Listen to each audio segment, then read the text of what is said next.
natin yung gasolina niya. Sobrang dumi. Dumi, tubig. Alright, yun, tubig yan. Grabe.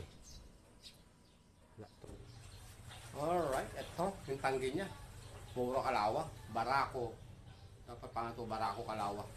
Puro kalawang yung ang kanyang ano. Tapos, may halong tubig. Tatapon natin ito naman to kasi hindi rin ito aandar sa kanyang ano, motor.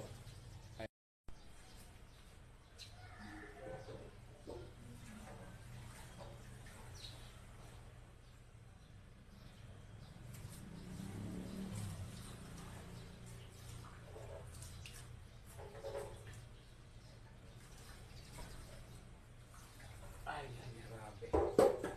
Grabe naman ang tangke ito. Ganyan ho ang tangke niya. Ganyan kait. Kakalawang. Yan o. Grabe o. Kalawang ho yan. Hindi na ho yan pula. Alright. Grabe o. Kumapit din sa kanyang ano. Oh. Hindi ng kalawang. Ayan. Kaya pala hard starting. Yan. Hindi na makaigo.